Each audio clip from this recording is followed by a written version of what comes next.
శ్రావణ mega sale మీ CMR legacy of జ్యువెలరీలో విఏలో 50% వరకు తగ్గింపు. వివరాలకు సంప్రదించండి. నమస్తే అమ్మా. నమస్తే అమ్మా. మా కృష్ణాష్టమి వచ్చేస్తుంది కదా. అవునమ్మా. బుడిబుడి నడకల చిన్ని కృష్ణయ్య అని ప్రతి ఇంట్లో కూడా అడుగులు వేసుకుంటూ ఉంటారు. అవును. తెలిసిన వాళ్ళు తెలియని వాళ్ళు అసలు సంవత్సరం అంతా కృష్ణుని ఆరాధించినా లేకపోయినా ఆ రోజు మాత్రం తప్పకుండా ఆరాధిస్తారు. అవును. జగద్గురు కూడా కదా ఆయన. సో ఈ జన్మాష్టమి సందర్భంగా మీరేం చెప్తారో వినాలనుంది. వసుదేవ సుతం దేవం కంసచాణూరమర్దనం దేవకీ పరమానందం కృష్ణం వందే జగద్గురుం. దుష్ట సంహారం కోసం పరమాత్ముడు ధరించినటువంటి అవతారాల్లో కృష్ణావతారం చాలా విశిష్టమైందమ్మా. ఎందుకు అంటే అంశావతారాలు, ఆవేశావతారాలు, ఇలా అనేకమైనటువంటి అవతారాలు ఉండగా ప్రధానంగా మనం ఒక 10 చెప్పుకుంటాం. ఈ 10 కనుక మనం గమనించినట్టయితే మానవ పరిణామ దశను మనకు చూపిస్తాయి. ఏకకణ జీవి నుండి బయలుదేరి జలచరాలు, ఉభయచరాలు, ఆ తర్వాత బురదలో ఉండేటటువంటివి, అటుపైన మానవుడు, మృగం, ఆ తర్వాత మొరటుగా ఉండే మానవుడు, అంతకన్నా ముందు పొట్టిగా ఉండే మానవుడు, ఇలా ఉండి పూర్తి మానవావతారంగా వచ్చేటటువంటిది రామావతారం. అయితే ఆ మానవుడు మరింత వికసిత స్థితికి చేరుకున్నటువంటి దశను సూచించేది కృష్ణావతారం. సుబ్రహ్మణ్యం. జలచరం మత్స్యావతారం, ఉభయచరం కూర్మావతారం, అలా బురదలో తడిగా మట్టిలో ఉండేటటువంటిది వరాహ అవతారం, ఆ తర్వాత నర మృగ పూర్తిగా పరిణామ దశకి చెందినటువంటిది నరసింహావతారం, ఆ తర్వాత పుట్టుడు ఉన్నాడు కదా మనకి వామనుడు, బుడి నడుగులవాడు వామనావతారం, అటుపైన పరశురామ అవతారం, అటు తరువాత రామావతారం, ఆ పైన బలరామ అవతారం, అటుపైన వచ్చినటువంటిది కృష్ణావతారం. ఈ పరిణామ దశలో ఉండేటటువంటి దాంట్లో పూర్తి వికాసం చెందినటువంటి మానవుడుగా కృష్ణావతారం చెప్తే దానికన్నా కూడా ఇంకొంచెం వికసించవచ్చు అనేదో సాధనలో చెప్తారనుకోండి. ఏదైనా ఈ అవతారం దుష్ట సంహారం కోసం అవతరించడం జరిగింది. అవతారాలన్నీ కూడా దుష్ట సంహారానికి వచ్చినవే మత్స్యావతారం దగ్గర నుంచి. ఇలాంటి వాటిల్లో జయ విజయులు అనబడేటటువంటి విష్ణువు యొక్క ద్వారపాలకులు కుమార సర్గం చేత, కుమార సర్గం అంటే సనక సనందన సనత్ కుమార సుజాతులు నలుగురు, వారి చేత శపించబడి భూలోకంలో పుట్టమంటే వాళ్ళు బాధపడతారు. బాధపడితే విష్ణువు అడుగుతాడు, మీరు నాతో శత్రుత్వంతో 3 జన్మల్లో వచ్చేస్తారా, నన్ను సేవించుకుంటూ భక్తులుగా 6 జన్మల్లో వస్తారా అని. నీ దగ్గరికి రావడం ప్రధానం, శత్రుత్వం అయినా పర్వాలేదన్నారు. ఎందుకంటే శత్రుత్వంలో ఇంకా ఎక్కువ తలుచుకుంటారు. మనకి ఇష్టమైన దానికన్నా ఇష్టం లేని దాన్ని ఎక్కువ తలుచుకుంటాం కదా. మరి ఆ విధంగా అట్లా వచ్చినటువంటి వాటిల్లో 3వ జన్మగా వీళ్ళు వచ్చినటువంటిది కంసుడు. ఆ తర్వాత వీళ్ళని సంహరించడానికి ఆయన అవతరించడం జరిగింది. ఈ అవతరించేటప్పుడు కూడా చాలా విచిత్రంగా 8వ నెలలో పుట్టాడు. సాధారణంగా 8వ నెలలో పుట్టినటువంటి పిల్లలు బతకరు అని అంటారు కదా, అంతే కదా. ఇంకా 7వ నెలలో అన్నా బతుకుతారేమో కానీ 8వ నెలలో పుట్టినటువంటి పిల్లలు బతకరు. ఇతడు 8వ నెలలో 8వ గర్భంలో 8వ తిథి నాడు జన్మించాడు. గమనించండి, శ్రీకృష్ణుడు 8వ నెలలో జన్మించాడు. 8వ నెల. అందుకే బిడ్డ పుట్టాడని కూడా వాళ్ళు ఊహ చేసుకోలేదు, పుడతాళ్లే అన్న లెక్క. అట్లా ఈయన పుట్టడమే పాపం. నిజంగా గనక మనం గమనించినట్టయితే కృష్ణావతారంలో కృష్ణుడు పడినటువంటి కష్టాలు గనక మనం గమనించినట్టయితే ఈనాటి మానవులు ఎవ్వరూ కూడా పొరపాటును కూడా నవ్వరు. ప్రపంచం బరువంతా తామే మోస్తున్నట్టు, అన్ని కష్టాలు తామే అనుభవిస్తున్నట్టు, అసలు మనం ఈ రోజుల్లో యువతరాన్ని చూస్తామే, డిప్రెషను, ఆత్మహత్యలు చేసుకోవాలని, బాధపడాలని, ఇట్లా రకరకాల బాధల్లో ఉంటారు. గమనించండి, ఈయన పుడతాడు అనంగానే ఆయన కన్నా ముందు పుట్టిన 6 అన్నల్ని చంపేయడం జరిగింది కదా. మరి తల్లిదండ్రులు చెరసాల్లో ఉన్నారు కదా ఈయన పుడతాడని తెలియగానే. ఈయన చెరసాల్లోనే తల్లిదండ్రుల గర్భంలో పడ్డాడు కదా. పుట్టిన తర్వాత 17వ రోజు నుంచి ఈయన్ని చంపడానికి రకరకాల ప్రయోగాలు చేస్తే వాళ్ళందరినీ దాటుకుంటూ వచ్చాడు కదా. 17వ రోజు వచ్చింది పూతన. అక్కడి నుంచి బండి 3వ నెల వచ్చేటప్పటికి బండి చక్రం తృణావర్తుడు ఒకటేమిటి చివరికి ఈయనతో పాటు ఆ గొల్లపల్లెలో ఉన్న వాళ్ళందరూ కూడా బృందావనానికి బయలుదేరి వెళ్ళిపోయారు. ఊరు వెళ్ళిపోయింది ఈయనతో. అంటే చూడండి ఎంత కష్టాలు అనుభవించాడు. ఇంకోళ్ళు అయితే అంత నవ్వుతూ ఆనందంగా ఉండగలుగుతారా? అసలు ఆ చెరగిన చిరునవ్వు కదా. కానీ ఈ కష్టాలు ఏవి గుర్తురావు చూడండి. కృష్ణ అనగానే ఆ చిన్ని బాలుడు, ఆ చెరగని చిరునవ్వే గుర్తు. ఆ నవ్వే జగన్మోహనం అంటారు. ఆ నవ్వుని మామూలు నవ్వు కాదమ్మా, జగన్మోహనమైనటువంటి నవ్వు ఉంటుంది. అటువంటి నవ్వు అలా ఉండడానికి కారణం ఏమిటంటే ఆయన జగదాచార్యుడు అవ్వడానికి అదే కారణం. కష్టాలు వస్తూ ఉంటాయి, పోతూ ఉంటాయి. ఏముంది, మీద దోమలు ఈగలు వాలుతూ ఉంటాయి, దులుపుకుంటూ ఉంటాం, మనం బాగానే ఉంటాం. కష్టాలన్నీ ఈగలు దోమల కన్నా పెద్ద విషయాలు ఏం కావు. అట్లా మనస్సులో పట్టుకుని యోగీశ్వరుడుగా కాదు, యోగానికి అధిపతిగా ఉన్నటువంటి వాడు శ్రీకృష్ణుడు. ఈయన జన్మిస్తాడు అనేటప్పటికే 8వ గర్భం అనగానే కంసుడికి కొంచెం కంగారు వచ్చేసింది. వీడే కదా నన్ను చంపేవాడని. కానీ అక్కడ చిన్న కన్ఫ్యూజను కంసుడికి. 7వ గర్భం గర్భస్రావం అయిందన్నారు. అందులో ఉన్నటువంటి బిడ్డను తీసుకెళ్ళి ఆవిడ కడుపున పడేశారు. రోహిణి కడుపున. ఆవిడ రోహిణికి బలరాముడు పుట్టాడు. ఇప్పుడు అది ఇక్కడ ఈయనకేమో గర్భం పడిపోయింది, గర్భస్రావం అయింది అన్నారు.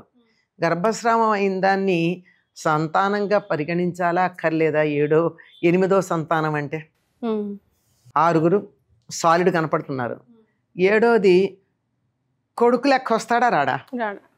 8వ గర్భం సరే, 8వ గర్భాన అన్నారు కనుక 8వ గర్భంలో పుట్టినవాడు. లేదు, గర్భం అంటే పుట్టిన తర్వాత కొడుకు అనే అర్థంలో కూడా చెప్తే గనక అనుమానమే కదా. అంటే మనుషుల్ని అయోమయంలో పెట్టి కూడా వ్యవహారం నడిపించడం. సరే, అయినా జాగ్రత్త పడుతూనే ఉన్నాడు. వీళ్ళ చెరసాల్లో పెట్టేశాడు. అయితే ఆ సమయంలో దేవతలు ఇతడు త్వరగా జన్మించాలని కోరుకున్నారు.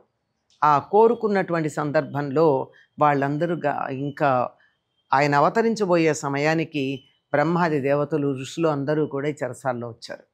వచ్చి కీర్తించారు. కీర్తిస్తూ ఉంటే దేవకీదేవి గర్భాన 4 చేతులు, మకరకుండల కేయూరాలు, పీతాంబరాలు, కిరీటం ఇవన్నీ ధరించి మనం విష్ణువు అని ఎవరినైతే చూస్తామో అటువంటి రూపంతో అవతరించాడు. చూడంగానే దేవకీ వసుదేవులు నమస్కారం చేశారు. అందరూ కీర్తించారు. ఆ రూపాన్ని చూసి చూసి చూసి చూసి ఆనందించేసింది ఆవిడ. ఎందుకంటే ఒకప్పుడు నీలాంటి కొడుకు కావాలి, నీలాంటి కొడుకు కావాలి, నీలాంటి కొడుకు కావాలని చెప్పి అడిగారు తపస్సు చేసి. ఫలితంగా ఇది 3వ జన్మలో ఈ రూపంలో అవతరించాడు. అలా చూసి ఆనందంగా ఉన్నారు. అయ్యాక వాళ్ళు ఏం చేయాలో ఉపదేశం చేశాడు.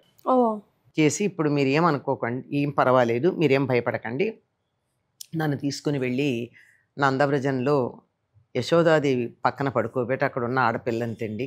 ఎట్లా తేవాలని అనుకుంటారేమో, ఏమీ పర్వాలేదు, కారాగారం తలుపులు అవి వాటంతట అవి తెరుచుకుంటాయి, మీరు వెళ్ళొచ్చు, అందరూ నిద్రలో ఉంటారు అని చెప్పి అప్పుడు పసిపిల్లాడి రూపంలో కనపడ్డాడు. అప్పుడు ఆ పసిపిల్లాడిని తీసుకెళ్ళి అక్కడ పెట్టి తీసుకొచ్చాడు. తర్వాత రాగానే తలుపులు వాటంతటవి ముడుచుకుపోయి తీసుకొచ్చి అక్కడ పెట్టాక కేవు మందా పిల్ల. అప్పుడు చెరసాలకు కాపలా ఉన్న వాళ్ళందరూ ఆహాహా బిడ్డ పుట్టేసింది, బిడ్డ పుట్టేశాడు అనుకుని చెప్పి కంసుడికి చెప్తే వచ్చి చూస్తారు. చూస్తే ఆడపిల్ల అయితే అంటుంది, మేనగోడలిది, ఇది అల్లుడు కాదయ్యా, మేనగోడలు, ఎందుకు నువ్వు బాధ పెడతావు? ఆడపిల్లని చంపకూడదు కదా, ఇంత పరాక్రమవంతుడివి, నువ్వు ఆడపిల్లని చంపావన్న అపఖ్యాతి పొందడం దేనికి? కొడుకైతే మేమే ఇచ్చాం కదా, దీన్ని వదిలిపెట్టు అని అడుగుతుంది ఆవిడ దేవకీదేవి. వాడికి అలా ఉంటాడు. వాడు ఎలా చంపుతాడో తెలుసా కంసుడు? ఆ బిడ్డల్ని పైకేస్తాడు, కత్తి కింద పెడతాడు. ఆ బిడ్డ వచ్చా కత్తి మీద పడాలి, వీడిట్లా కత్తితో కొట్టడు. అది వాడి టెక్నిక్. పైకేసాడు, అక్కడ ఉన్న పిల్ల అక్కడే ఉండిపోయింది, కిందకి రాలా, కత్తి మీద పడలా. పడకుండా ఏమనుకుంటున్నావురా, నేను చంపేటటువంటి వాడు వేరే చోట పెరుగుతున్నాడు, నీ చేతులతో చనిపోను, నేను చంపేవాడు వేరే చోట పెరుగుతున్నాడు అని చెప్పి అంతర్ధానం అయిపోతుంది. ఓ, ఆవిడే కాత్యాయని దేవిగా చెప్తారు. మనమంతా కాత్యాయని వ్రతం చేసుకుంటాం కదమ్మా. అదే వీళ్ళంతా చేసేది. అందుకే ఆవిడ్ని కృష్ణ సహోదరి అంటారు. కృష్ణుడికి చెల్లెలు అమ్మవారు. అక్కడ అంటే సమానంగా పుట్టారు ఇద్దరు, ఎవరెట్లా అన్నా కానీ. ఆ విధంగా కృష్ణ అష్టమి నాడు ఆ విధంగా కృష్ణుడు అవతరించడం జరిగిందమ్మా. మనం అందరం తప్పకుండా చేయాల్సిన పనులు ఏంటమ్మా కృష్ణాష్టమి రోజు? కృష్ణాష్టమి నాడు దేవకీదేవి అర్ధరాత్రి కదా కన్నది. ప్రసవానికి ముందు ఏం చేస్తారమ్మా ఆడవాళ్ళు, ఆ రోజు నొప్పులు వస్తున్నాయంటే ఏం తినరు. కడుపులో ఆహారం ఉన్నట్టయితే ప్రసవం కష్టంగా అవుతుంది. అందుకని పగలంతా ఉపవాసం ఉంటారు. మన ఎవరికి వాళ్ళు దేవకిగా భావించుకుంటారు, ఆడ మగ ప్రమేయం లేకుండా. కనుక దేవకిగా భావించుకుని పగలంతా ఉపవాసం ఉండి అర్ధరాత్రి కదా ఆయన పుట్టాడు, సాయంకాలం వేళకి కృష్ణుడు రావడం కోసం అని చెప్పి మనం ఎదురు చూస్తూ పూజలు అప్పుడు అర్ధరాత్రి మొదలు పెడతారు. పూజలు సూర్యాస్తమయం అయ్యాక అర్ధరాత్రి సరిగ్గా 12 గంటలకి కృష్ణుడు ఆవిర్భవించాక ఉయ్యాల్లో వేసి ఆయనకి ఊపి పూజలు చేసి తర్పణాలు ఇస్తారు చంద్రుడికి. చంద్రుడికి తర్పణాలు ఇస్తారు. చంద్రుడికి తర్పణాలు ఇస్తారు. రాత్రంతా మేలుకు నుండి ఉదయం మామూలు కార్యక్రమాలు చేసుకుని మళ్ళీ కృష్ణుడికి పూజ చేసి ఆ తరువాత పిండి వంటలతో భోజనం అందరూ చేసుకుంటారు. ఇది మామూలుగా వ్రతం చేసే పద్ధతి. తమిళనాడులో బాగా అలవాటు. దాన్ని చూసి మనం కూడా చేస్తాం. ఎక్కడైనా బాగా ఆకర్షణీయంగా ఉంటే మనం అనుసరిస్తాం. కృష్ణుడు మన ఇంట్లోకి వస్తున్నట్టుగా బుజ్జి బుజ్జి పాదాలు వేసుకుంటాం. ఆ కృష్ణుడు ఆ పాదాల మీద చూస్తాడు అనమాట. అవి వేసుకుని పగలంతా ఉపవాసం ఉండడంతో పాటుగా కొన్ని చోట్ల ఉట్టిలు కూడా కొట్టడం. అదే కృష్ణుడు అనంగానే బాలకృష్ణుడే మనకి. పెద్ద రాధాకృష్ణుడు పార్థసారథి ఏం గుర్తుండవు. బాలకృష్ణుడు గనక రకరకాల పిండి వంటలు చేస్తారు. ఆ రోజు చేసేవన్నీ నివేదన చేసి చిన్నపిల్లలకి పంచుతారు. అంటే కృష్ణుడు పుట్టడానికి ముందే మనం సాయంకాలం పూజ చేసి పంచేస్తాం పిల్లలకే, పెద్దవాళ్ళు కాదు. ఇవి రాత్రికి. అవి పంచిన తర్వాత ఏం చేస్తారంటే పూజ అవ్వగానే కాయం నైవేద్యం పెడతారు. కాయం అంటే బాలంతరాలకి పెట్టేటటువంటిది కట్టెకారం లేక కాయం అంటారు.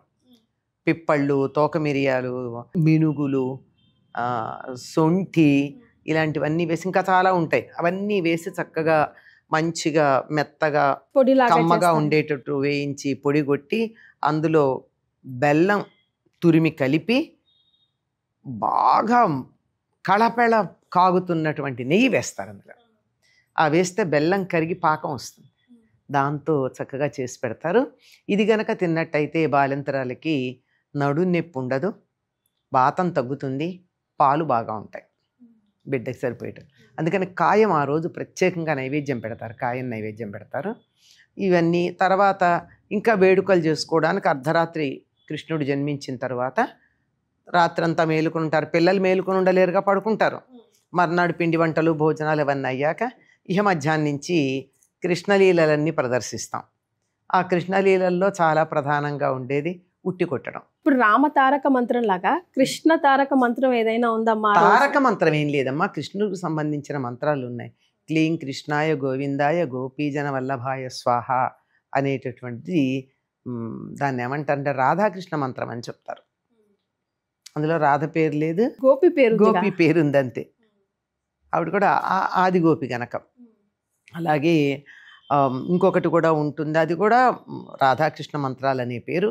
ఇవన్నీ కృష్ణుడికి సంబంధించినటువంటిది. ఆయనకి సంబంధించినటువంటి ఆకర్షణకు సంబంధించినటువంటి బీజమే క్లీమ్ అనేది ఉంటుంది ఆయనకి ప్రతి చోట కూడా. రైట్. కానీ కొన్ని చోట్ల పిల్లలు పుట్టకపోతే లేకపోతే పిల్లలు సరిగ్గా మాట వినకపోతే కూడా బాలకృష్ణుని ఆరాధించాలని చెప్తుంటారు, ఎస్పెషల్లీ నార్త్ ఇండియాలో. అంటే ఒకటి పిల్లలు కావాలి అంటే, పిల్లలు పుట్టకపోతే ఈ శ్రావణ మాసంలోనే ద్వాదశి అనుకుంటా, ఆ రోజున ముందు రోజు పాలు కాచి చక్కగా తోడుబెట్టి కృష్ణుడిని పూజించి ద్వాదశి నాటికి ఒక బ్రాహ్మణుడికి పెరుగు కుండని దానం ఇస్తారు. అలా చేస్తే సంతానం కలుగుతుందట. యశోదాదేవి అట్లా చేసిందట సంతానం కావాలని. ఆవిడ గర్భవాసాన పుట్టింది అమ్మాయి, కానీ అక్కడికి వెళ్ళిపోయి వీడు ఇక్కడ పెరిగాడు. చాలా సంతోషం అమ్మా, ధన్యవాదాలు. అమ్మా.